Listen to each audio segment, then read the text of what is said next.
Israel has said it will reopen the Rafah crossing between Egypt and the Gaza Strip once the body of the last remaining Israeli hostage from the October 2023 Hamas attacks is located and returned.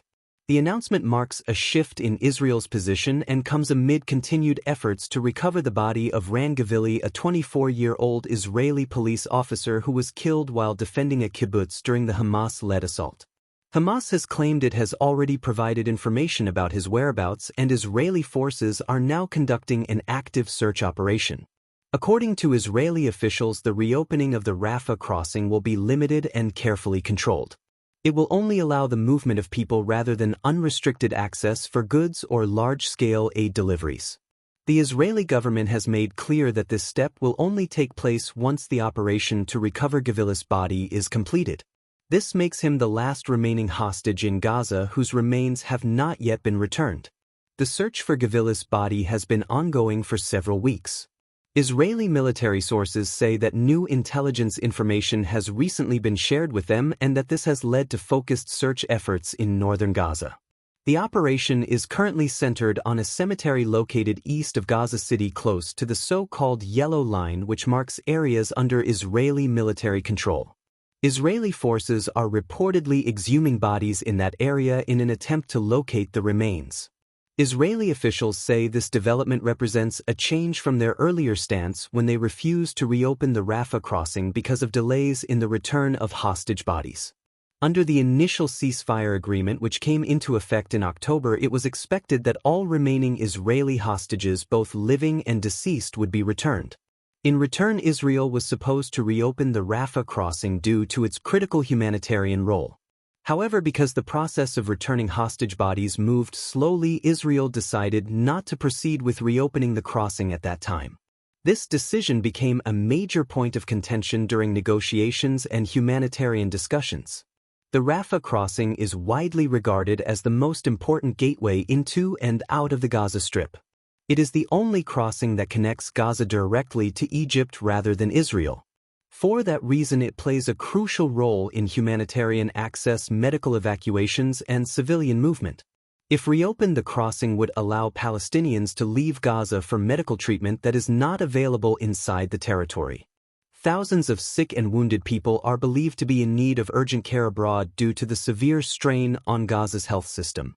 Medical facilities have been badly damaged, shortages of equipment persist, and many hospitals are operating under extremely difficult conditions. The reopening would also allow Gazans who fled earlier fighting to return to their homes and reunite with family members. In addition, it would facilitate the movement of humanitarian workers and aid agencies that have struggled to operate effectively without access through Rafah. Another significant aspect of reopening the crossing relates to political developments in Gaza. The Rafah crossing is expected to be the route through which a Palestinian technocratic government would enter the Gaza Strip. This government is intended to take administrative control from Hamas as part of the second stage of the ceasefire plan. International mediators, including the United States, have been pushing strongly for progress on this next phase. Pressure has been building on both Israel and Hamas to move the ceasefire forward. Mediators argue that reopening Rafah is essential for stabilizing conditions on the ground and beginning any meaningful recovery process.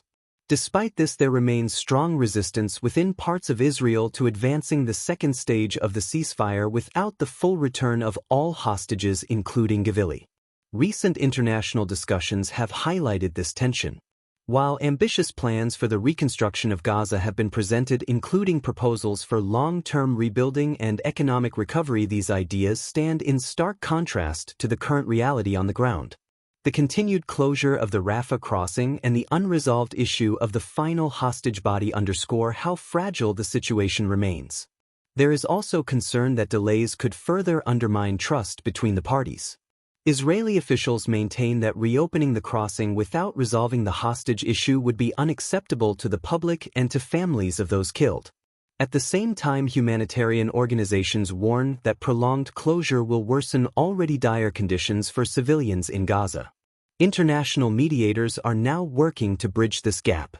They are urging swift cooperation to complete the recovery operation and allow the Rafah crossing to reopen even in a limited capacity. They argue that doing so could create momentum for broader progress, including the implementation of the second phase of the ceasefire. For now, all eyes remain on the search operation in northern Gaza. The outcome will not only determine the fate of the Rafah crossing but could also shape the next steps in the fragile ceasefire process.